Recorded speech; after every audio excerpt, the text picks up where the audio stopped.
At Thanksgiving, our ungrateful son announced we threw away his wedding invitations. We lied and said we never got anything but. When he slammed delivery receipts on the table and the whole family saw our signatures, he accused us of sabotaging his marriage. Now everyone is calling us narcissists. Our daughter is crying, and apparently we're the villains for protecting the family. Thanksgiving in our family has never been perfect, but it has never been something I dreaded either. We host every year because we have the space for it, and normally our son, Gabriel, and our daughter, Rhea, show up without any issues.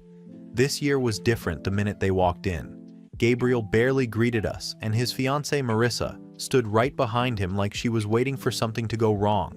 For context, things have been tense with Gabriel ever since he got engaged. Not explosive, just distant. He used to call us every few days. After meeting Marissa, the calls dropped to maybe once a month. We met her 2 or 3 times before Thanksgiving, and she was polite, but the feeling in the room changed whenever she was around, like everyone was walking on eggshells and no one wanted to say the wrong thing. Rhea noticed it too. She even warned me before dinner to just avoid anything wedding related so Gabriel wouldn't get worked up.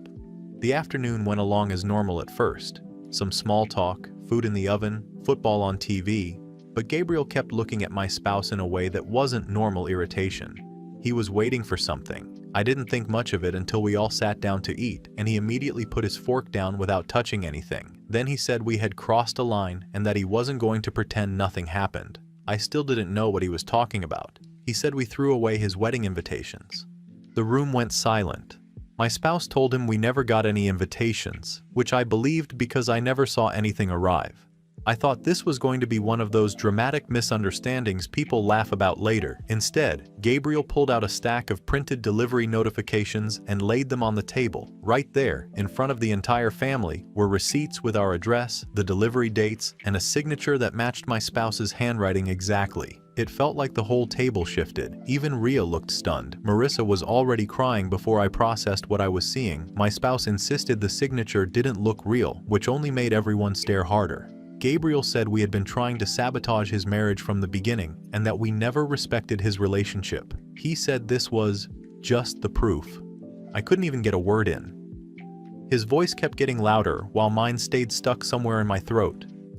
Relatives who normally mind their own business were suddenly chiming in, asking why we would sign for something meant for him and hide it. Rhea left the table because she was overwhelmed, and Marissa kept wiping her face like she was the victim of a personal attack. I felt like the floor dropped out from under me. Gabriel walked out with her without finishing his plate. He said he'd talk to us when we decided to be honest, and slammed the door hard enough to rattle the window. The rest of the family treated us like we'd been caught doing something unforgivable. I was too shocked to defend myself. I just wanted everyone to leave so I could figure out how this even happened. By the end of the night, Rhea wouldn't look at either of us. My spouse was swearing the signature must have been forged, and half the family group chat was blowing up with opinions about how we'd overstepped, crossed a boundary, or were trying to control his life. I don't know what to think anymore. I just know things got out of hand fast, and now everyone seems to believe the worst version of us. Update 1. After Thanksgiving blew up, I thought maybe a night or two of space would let everyone calm down. That didn't happen. If anything, things got worse the moment the leftover food was packed away and the group chat went quiet. My daughter stayed in her room most of the weekend, and my spouse didn't talk about anything except how humiliated they felt. I was caught in the middle trying to keep the house from feeling like it was slipping into 2 separate camps. By Monday, I decided I needed to figure out the signature issue because that was the thing everyone kept focusing on. People can debate tone, intentions, feelings, but a signature is solid. I called the post office to see if there was any chance it was a mistake. The employee said the package was delivered on a weekday afternoon, and the driver marked it as handed to a resident. He didn't have details beyond that, but he did mention the driver remembered a younger woman coming to the door on one of the delivery attempts for that address. He couldn't say what day, but he remembered the accent because he doesn't hear it often. That threw me off because there's no younger woman here besides my daughter, and she was at school during the hours he mentioned. I brought it up to my spouse, expecting them to say something like, "It must have been a misunderstanding," but the whole conversation made them tense. They said the post office always screws things up, and that the workers don't pay attention, and that I was reading too much into things. That didn't help anything. If anything, it made me more suspicious that something was off. My daughter ended up being the one who pushed everything sideways. Later that night, she knocked on my door and said she needed to talk. She looked nervous, like she'd been going back and forth on whether to say anything. She said she remembered seeing a stack of envelopes on the kitchen counter a few weeks ago with Gabriel's name on them. She assumed they were wedding related, but she didn't think much of it because my spouse was acting like they already knew what they were. My daughter figured the two of us were sorting through it together. Then she told me something that made my stomach drop. She said she overheard my spouse telling a friend on the phone that maybe this is a sign he's rushing and that they need to slow this down before he makes a mistake. That conversation happened the same week the invitations would have arrived. I asked my spouse about it, and they denied everything immediately. They didn't even pause to think about it, just said my daughter misunderstood and must have misheard. But it didn't sit right. My spouse knows my daughter doesn't lie about things like that. She's blunt and upfront if she's unsure. She says she's unsure. This time, she was certain. At that point, I started checking around the house because I had this feeling that maybe something had been tucked away. I didn't expect to find anything, but I did find an empty cardboard sleeve wedged behind the shoe rack near the entryway. It had a torn shipping label with Gabriel's name and our address printed on it. No invitation inside, just the packaging. I showed it to my spouse, and they got defensive fast. They said it was probably something Gabriel ordered, and I'm making a big deal out of nothing. Except the dimensions were the same as the invitation envelopes my daughter described. I pushed harder, and after a long back and forth, my spouse finally admitted that something did arrive, but they didn't go through it because they were overwhelmed and didn't want to deal with wedding details yet. According to them, they put the envelope in a drawer, forgot about it, and must have thrown something out during a cleanup day. They said they didn't sign anything and didn't intentionally hide the invitations. The explanation was messy, incomplete, and didn't answer half the questions I had, and the timing made it hard to believe it was just a simple mistake. If this had been last year or during a move, maybe. But this happened right when tensions were already high, and their comment about signs lined up way too well. I didn't tell my daughter the full conversation because she's already upset enough. She keeps saying she feels like she doesn't know what's real anymore, and that she hates being stuck between her parents and her brother. She tried texting Gabriel, but he wouldn't answer her. She showed me her messages, and she looked embarrassed because she feels responsible somehow, like her reaction at Thanksgiving added fuel to the fire. I emailed Gabriel, trying to explain that things weren't as straightforward as they looked. I told him I was looking into what happened, and that we didn't intentionally disregard his invitations. He finally replied the next morning, saying he didn't believe any of it, and that we were trying to save face instead of admitting guilt. He said the receipts were clear, the timing lined up, and he was done with excuses. His exact wording was short and cold, the kind of message you send when you've already made up your mind. I feel like I've been shoved into a corner where every option makes me look like the villain. If I defend my spouse and it turns out they lied, I look like I'm enabling them. If I call them out publicly, I look like I'm throwing my partner under the bus to win back my son. If I try to stay neutral, both sides accuse me of siding with the other. Update 2. After everything that came out in the last update, I tried to keep my head clear before talking to my spouse again. I didn't trust my own reaction at that point, and I needed to be sure I wasn't just jumping to conclusions or letting Thanksgiving anger carry me. I also didn't want to make things worse in front of Rhea because she was already avoiding both of us. I sat my spouse down the next morning because I wanted a straight answer without the back and forth or the half explanations. I asked again about the invitations and the other pieces of mail. At first, they stuck to the same version they gave me earlier, talking around things and blaming stress, but after a while, it became obvious they were still holding something back. The more I pressed, the more they shifted the story. The order of events changed. Who handled what changed. Even the part about throwing packaging out changed. It didn't feel like forgetfulness. It felt like they were trying to land on an answer that sounded the least damaging. Eventually, they admitted they did hide the first set of invitations. Then they admitted they hid the save the date before that, then the birthday card, and finally they admitted there was a letter Gabriel wrote months before any of this that my spouse opened, read, and didn't give me. They said they didn't see the point in showing it to me because it was just going to start trouble. None of their explanations made things any better.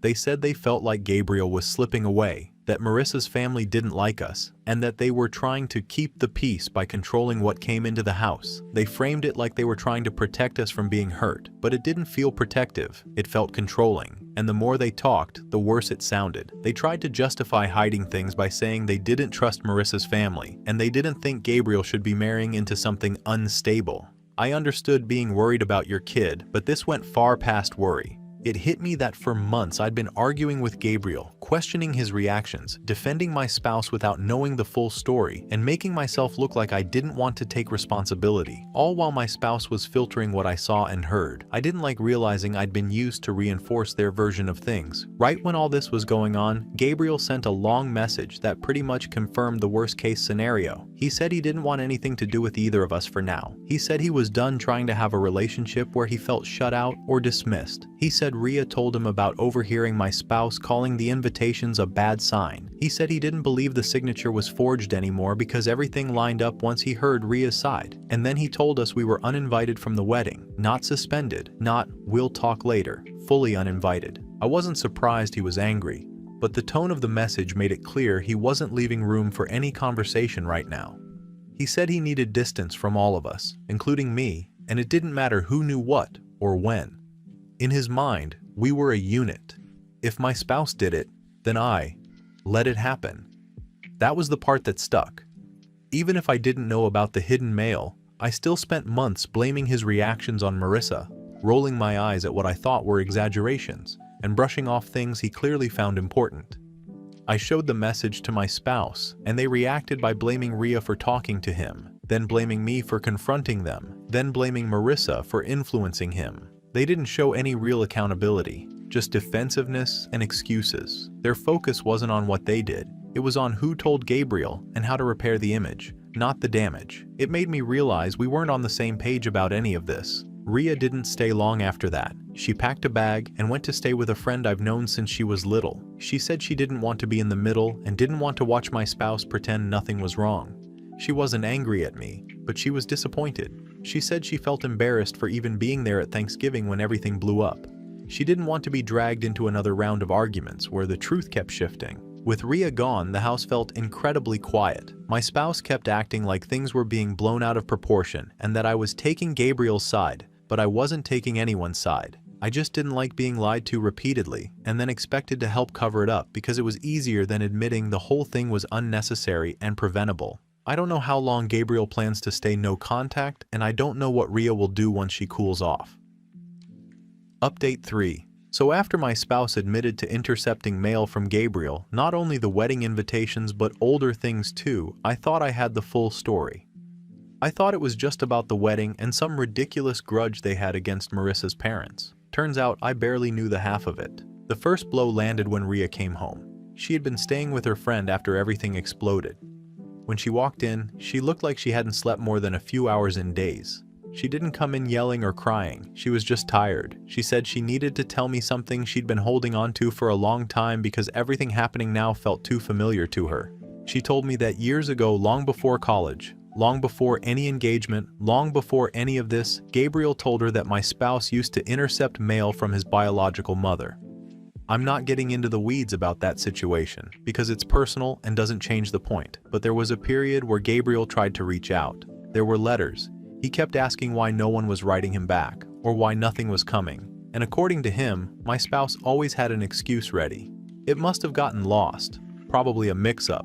You're imagining it. Things like that. Rhea said she never believed him because she assumed he was just being dramatic or emotional. And because, in her words, it never occurred to me that someone would actually do that. Because the only answer I had was one I hated saying out loud. I didn't think they would do that either. I dismissed signs because I didn't want to believe my spouse could be capable of something like that. I just told myself Gabriel was exaggerating, and I leaned on whatever explanation made the house quieter. After Rhea told me this, everything spiraled even faster. I decided to start looking through things more carefully. I don't mean snooping, I mean basic stuff: bank statements, work correspondence, mail that should have come but never did. And yeah, it was exactly what it looked like. More deception. My spouse had been telling me they were going to therapy. They weren't. They had told me they were on medication. They weren't. They had told me they handled certain financial obligations. They didn't. What I found were transfers into a private account I had never seen before. Nothing massive every time, just small, steady amounts that added up. There were bills that hadn't been paid, notices that had been hidden, and a letter for me from work about a contract update that apparently never reached me because someone decided they needed to open it first. That's when it really sank in that this wasn't just about the wedding. This wasn't even about Gabriel. This was a pattern that had been going on for years, and I'd been walking around blind to it. I called a lawyer the same day. I didn't even hesitate. I just needed someone outside of this mess to tell me what to do next. But things still weren't done unraveling. I finally had enough and eventually got more lies to come out. When I pushed, my spouse finally told me the truth, or at least their version of it. They said that years ago, they and Marissa's dad had some kind of fallout over a business situation. Something about money being mishandled. Someone supposedly lying. Someone threatening legal action. That sort of thing. They said Marissa's dad turned a bunch of people against them. They said they were trying to protect our family from people who already caused problems once. But nothing about their explanation made any of this better. If anything, it made it worse because it meant all of this chaos, the intercepted invitations, the hiding of mail, the manipulation wasn't random or emotional or impulsive. It was calculated. It was based on something from years ago that I barely knew anything about. It was dragged into our kids' lives like some kind of inheritance none of them asked for. That was the moment I realized there was nothing to save in my marriage. I told my spouse I wanted a separation. They didn't react at first. They just stared at me like maybe I'd calm down or take it back. But when they realized I meant it, really meant it, they lost it. Not crying, not pleading, just angry. Blaming everyone but themselves, saying Gabriel manipulated me, saying Ria turned on them, saying I was abandoning the family, saying I was letting outsiders poison me. I didn't argue. I didn't even raise my voice. I just told them I was done letting things fester until they exploded. I was done pretending small problems weren't warning signs. I was done hoping things would fix themselves while everything rotted underneath. I didn't say anything dramatic. I didn't threaten anything. I just said I wanted out. That leads me to where I am now. I'm staying with a friend for the time being. Ria is staying with her friend. Final update. I didn't expect to be writing again, but everything that happened after my last post pushed things to a point where there's no going back. My household has completely fallen apart, and the situation with my son has gone in a direction I never thought possible. At this point, I'm only updating because so many people asked for clarity and because the fallout was bigger than anything I could have prepared for.